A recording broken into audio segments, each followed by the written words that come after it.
هر شب میخونم با شور و نوا کربلا میخوام بلبل. هر شب میخونم با شور و نوا کربلا میخوام بلبل. همرنگ فرق میکنم دعا کربلا میخوام بلبل. فکر سجود نمازم شده کربلا میخوام بلبل. جداییم هستی داره آقا کربلا میخوام بلبل. طاہرہ صدیقہ محدثہ راضیہ بی بی کی آمد کے لیے بلند تر صلوات. اللہم صلی علی محمد و آل محمد. تاجیل یوسف زہرا بلند تر صلوات. اللہم صلی علی محمد و آل محمد. سب مل کر دعائے امام زمانہ. بسم اللہ الرحمن الرحیم. اللہم کل ولیک الحجت ابن الحسن صلواتک علیہ وعلی آبائہ فی ہذہ الساعۃ وفی کل ساعۃ ولیاً وحافظا وقائدا وناصرا ودلیلا وعینا حتی تسکنہ ارضک طوعا وتمتعہ فیہا طویلا برحمتک یا ارحم الراحمین. صلوات.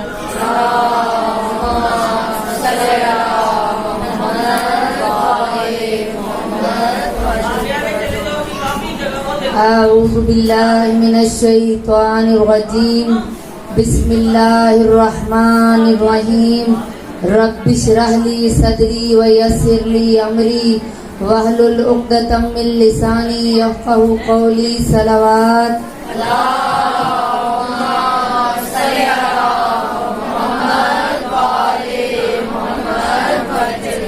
یا مقلب القلوب والابصار یا مدبر اللیل والنہار یا محول الحول والاحوال حول حالنا الى احسن الحال. صلوات.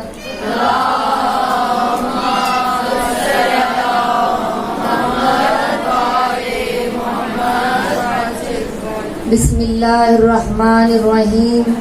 الحمدللہ الذی لا يبلغ مدحته القائلون ولا يحصي نعماءه العادون ولا يعدي حقه المجتهدون الذي ليس لصفاته حد محدود ولا نعت ممدود فطر الخلائق بقدرته ونشر الرياح برحمته ثم الصلاة والسلام على أشرف الأنبياء والمرسلين وخاتم النبيين أبي القاسم محمد.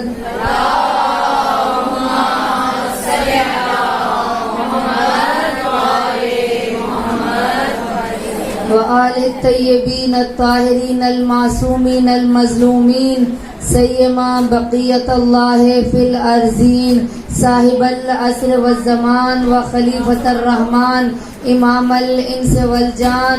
اللهم عجل وليك الفرج. صلوات. اللهم صل على محمد وآل محمد. اما بعد فقد قال تبارک و تعالی فی کتابہ المجید والفرقانہ الحمید وقولہ الحق وهو أصدق الصادقين. بسم الله الرحمن الرحيم. الحمد لله رب العالمين مالك يوم الدين. إياك نعبد وإياك نستعين اهدنا الصراط المستقيم. صلوات. اللهم صل على محمد وآل محمد. نعرہ تکبیر.